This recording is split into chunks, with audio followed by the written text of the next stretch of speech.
Hi friends, welcome to my channel series story time Telugu channel.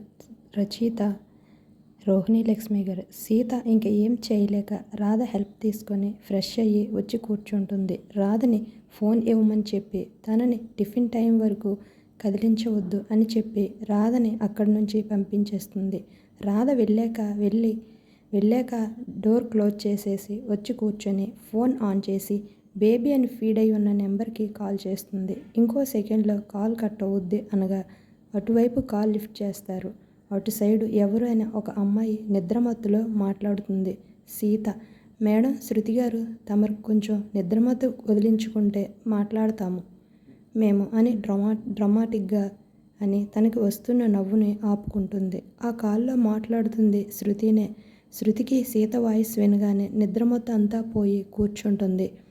ఒకసారి call name check చేస్తే వదిన అని feed అయి ఉంటుంది. అయినా నమ్మలేకపోద్ది.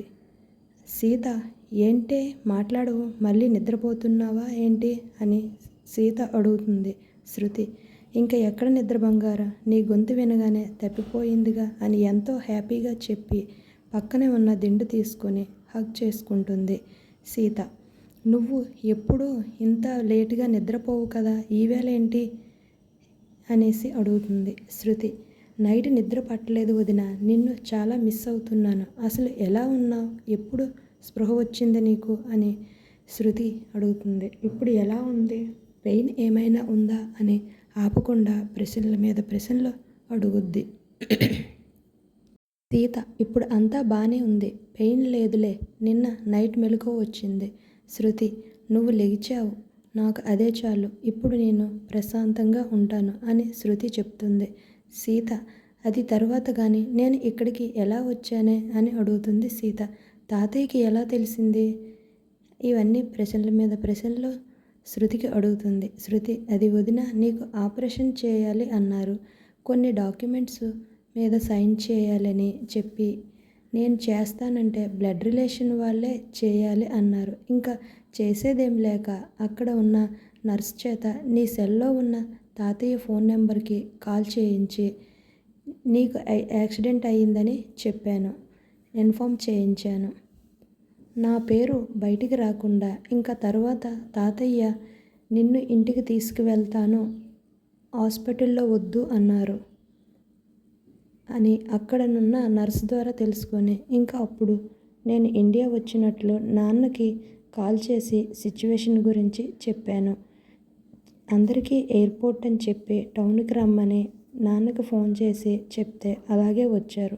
అటు ఇటుగా నిన్ను అంబులెన్స్లో తీసుకొని తాతయ్య స్టార్ట్ అయ్యారని తెలిసాక నేను స్టార్ట్ అయ్యానని చెప్పుద్ది.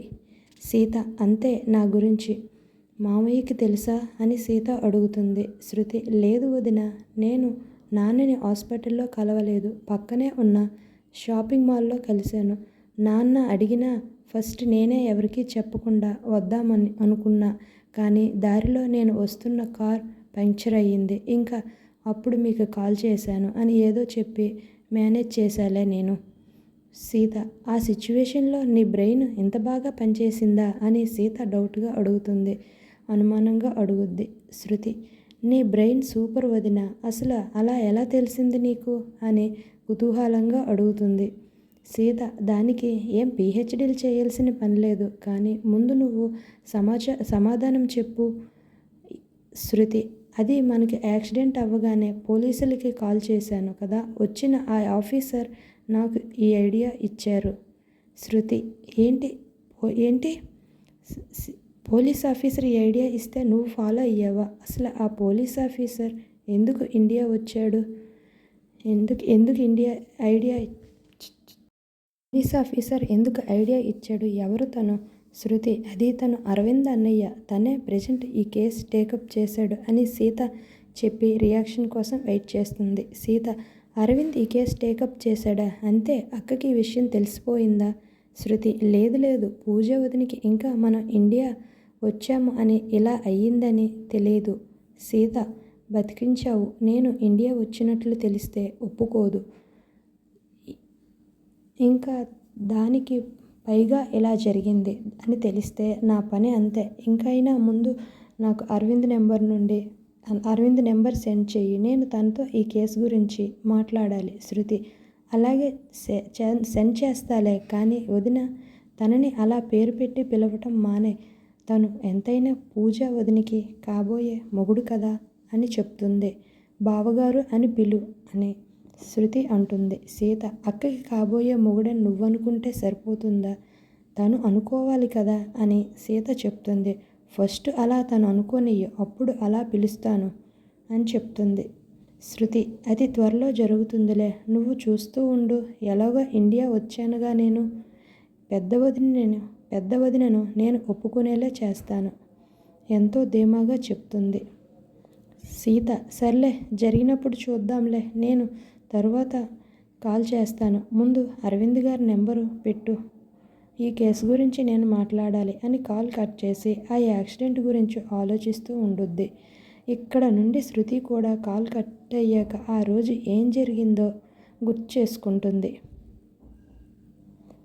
సీతా శృతి ఇండియా వచ్చినప్పటి నుంచి ఏం జరిగిందో గుర్తు చేసుకుంటూ ఉన్నారు. సీతా శృతి ఇండియా వచ్చాక ఇద్దరు వాళ్ళకి తెలిసింది గుర్తు చేసుకుంటూ ఉన్నారు. కానీ అసలు ఏమైందో నేను ఒకసారి ఎక్స్ప్లెనేషన్ చేస్తాను, వినండి. సీతా శృతి వాళ్ళ ఫ్లైట్ ఇండియాలో ల్యాండ్ అయ్యాక వాళ్ళ లగేజ్ తీసుకొని అక్కడ వాళ్ళ కోసం వెయిట్ చేస్తున్న కారులో లగేజ్ అంతా పెట్టి సీత డ్రైవింగ్ సీట్లో కూర్చుంటే శృతి పక్క సీట్లో కూర్చుంది. శృతి: ఈ కార్ ఎప్పుడు అరేంజ్ చేసావు వదినా అని శృతి అడుగుతుంది. సీత: మనం ఎప్పుడైతే ఇండియాకి టికెట్స్ బుక్ చేశామో అప్పుడే ఈ కార్ ఇక్కడ నాకు తెలిసిన వాళ్ళ ద్వారా లింక్స్ ద్వారా కొన్నాను అని చెప్తుంది సీత. మనం ఫ్లైట్ దిగే సమయానికి ఇక్కడ ఉండేలా చేశాను అని సీత చెప్తుంది. శృతి: అది అంతా బాగానే ఉంది, కానీ ఇప్పుడు మనం ఎక్కడ ఉంటున్నాం? నేను హోటల్లో రూమ్స్ బుక్ చేస్తాను అని చెప్పాను, నేను చూసుకుంటా అని అన్నావు. అసలు మనం ఇప్పుడు ఎక్కడికి వెళ్తున్నాం అని తనకి ప్రశ్నల మీద ప్రశ్నలు అడుగుతూనే ఉంటుంది. తనకు ఉన్న డౌట్స్ అన్నీ అడుగుతూ ఉంటుంది. Thank you.